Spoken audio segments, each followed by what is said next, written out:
Hello everyone शांति पाठशाला को मु आपण मानंकु स्वागत जनाउछि।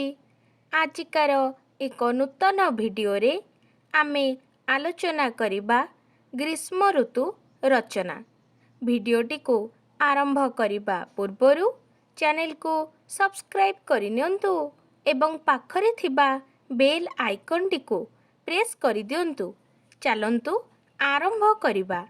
ऋतु चक्रर परिक्रमण मध्यरे आद्य बैशाखरे स्वागत संभाषण घेनी धरित्री बक्षरे अवतरण करे रुद्र सन्यासी ग्रीष्म। तार उदासीन रुक्षता धरणी राणीर प्राणरे सृष्टि करे व्यथार दुर्दम आवेग। दिनमणि सूर्यंक किरण प्रखरतर होई उठे। पृथ्वी उत्तप्त हुए। मध्याह्नरे पथिक माने मार्गरे गति कलाबेले उत्तप्त धरापृष्ठर ज्वलन कष्टकर बोध हुए। संग्राम भूमिरे अश्वमाने जेउपरि खूब चंचल पाद चालना करती पथिक माने ग्रीष्म ऋतुर मध्याह्नरे सेहिपरि द्रुत गतिरे यातायात करती।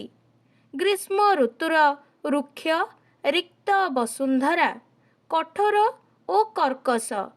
एही सूत्ररे ग्रीष्म ऋतुर भयावह प्राकृतिक परिवेश रूपायित। विस्तीर्ण रुक्ष भूमिखंड शुष्क पत्रर मर्मर जलशून्य प्रांतरे मृग तृष्णार लीला विलास तथा आयु शून्यकारी तप्त वायु एही ऋतुर एक एक प्रक्रिया। ग्रीष्म निष्ठुर ओ परपीडक। तार अवतरणरे सृष्टि अवसादग्रस्त। मृत्यु परी से भयंकर अथच जीवनरु बळी प्रियतम। मृत्युग्रस्त परिवेश मध्यरे से चिर दीप्तिमान एक उपवेश। से कर्ममय जीवन बोध तथा निष्काम भावना समन्वित एक विद्यानुभव। ज्योतिर्मय सूर्य शिखा बैशाखर बाहक। एई सूर्य स्नात बैशाख धरित्री बक्षरु निशेष करे अमृत धारा। ग्रीष्मर रौद्र स्नात मध्याह्नरे धरित्रीर स्वरूप विवर्ण। तार आविर्भावरे चैत्र पुष्पित वन शोभा विपर्यस्त। नदी निर्झर निस्तब्ध। महीरुह कंकाल सार। कोकिलर पंचम तान क्षीणरु क्षीणतर। कुसुम वन विडंबित। घासर श्यामल तारुण्य अपसृत। बनानी पतिहरा बधू परी विरह व्यथित। नील शैलर स्निग्धता निशेषित। बैशाखर तांडवरे वसुंधरा श्मशानवत् निश्चल। ग्रीष्म ऋतुर खर श्वास झांझी वायु प्रलय सूचक। जीवन यात्रार पथ अनलमय। से स्वयं एक जंत्रणा दग्ध रूपक। स्वकीय विषाक्त उत्तापर से एक निष्क्रिय कीड़नक। तार आगमनी निर्घोषरे शिरा प्रशिरा प्रकंपित। तरुलता विमर्श। झरणा जलशून्य। बैशाखर क्रूरतारे सुख समृद्धिर लक्ष्मण रेखा निश्चिह्न। कृष्ण मेघरे विद्युतर स्फुरण परी वनाग्नि प्रज्वलित। मल्ली रजनीगंधार सुबास तथा मृदु पवनर चंदन शीतल प्रलेपरे दिनर उत्तप्त परिवेश शांत नम्र।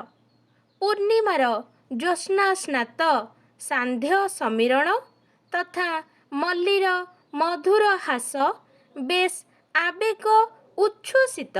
शीतांशु ईषत् निष्प्रभ किंतु ज्योत्स्ना विमल ତଥାପି ଗ୍ରୀଷ୍ମ ବାରିବାହର ଆବାହକ, ମେଘର ଜନକ। ମାୟାବିନୀ ଗ୍ରୀଷ୍ମ ପୃଥ୍ୱୀହନ୍ତା ହୋଇପାରେ। ବିଷାଦ ଓ ବେଦନାର ମୂର୍ତ୍ତିମାନ ବିଗ୍ରହ ହୋଇପାରେ। ତା ସତ୍ତ୍ୱେ ଇପ୍ସିତ ଚମ୍ପକର ସୁରଭିରେ ସେ ବାସ୍ତବ। ସୁଖ ଓ ସ୍ୱପ୍ନର ସାମ୍ରାଜ୍ୟରେ ସେ ଐଶ୍ୱର୍ଯ୍ୟମୟ ସାମ୍ରାଜ୍ଞୀ। ତାପକ୍ଳିଷ୍ଟ ନିରସ ଜନଜୀବନରେ ଗ୍ରୀଷ୍ମ ଭରିଦିଏ ଅକଳନ ହର୍ଷ ଓ ଉଲ୍ଲାସ। ସେ ଉପହାର ଦିଏ ବିଷୁବ ସଂକ୍ରାନ୍ତି, ରଜ ଉତ୍ସବ, ଶୀତଳ ଷଷ୍ଠୀ, ସାବିତ୍ରୀ ବ୍ରତ ଆଦି ମନୋଜ୍ଞ ପର୍ବ। ଗ୍ରୀଷ୍ମ ଋତୁ ତାପ ଯୋଗୁଁ ପରିଚିତ। ଏହା ସତ୍ତ୍ୱେ ଗ୍ରୀଷ୍ମର ବ୍ୟତିକ୍ରମ ଓ ବୈଶିଷ୍ଟ୍ୟ ହେଉଛି ଏହାର ମଙ୍ଗଳମୟ ଭୂମିକା। ଗ୍ରୀଷ୍ମର ଦାବଦାହ ପ୍ରକାରାନ୍ତରେ ବିଶ୍ୱ ପାଇଁ କଲ୍ୟାଣମୟ। ପ୍ରଖର ସୂର୍ଯ୍ୟତାପରେ ପୃଥିବୀର ଜଳଧାରା ଏହି ଋତୁରେ ବାଷ୍ପରେ ପରିଣତ ହୋଇ ଆକାଶରେ ସଞ୍ଚିତ ହୁଏ। ମୌସୁମୀର ବାହନରେ ତାହା ପୁଣି ବର୍ଷା ଋତୁରେ ମେଘମଲ୍ହାର ରାଗିଣୀ ତୋଳେ। ଏଣୁ ଗ୍ରୀଷ୍ମ କେବେ ଶ୍ରାବଣୀ ବର୍ଷାର ଜନକ, କେବେ ମୃତ୍ୟୁର ବାହକ, ଆଉ କେବେ ବା ପିଙ୍ଗଳ ଜଟାଧାରୀ ସର୍ବତ୍ୟାଗୀ ସନ୍ନ୍ୟାସୀ ରୂପରେ ଆବିର୍ଭୂତ। ଆଜିକାର ଭିଡ଼ିଓଟି ଆପଣଙ୍କୁ କିପରି ଲାଗିଛି କମେଣ୍ଟ ମାଧ୍ୟମରେ ନିଶ୍ଚୟ ଜଣାଇବେ ଏବଂ ଲାଇକ୍, ସେୟାର, ସବସ୍କ୍ରାଇବ୍ କରିବାକୁ ଜମାରୁ ଭୁଲିବେନି। ଧନ୍ୟବାଦ।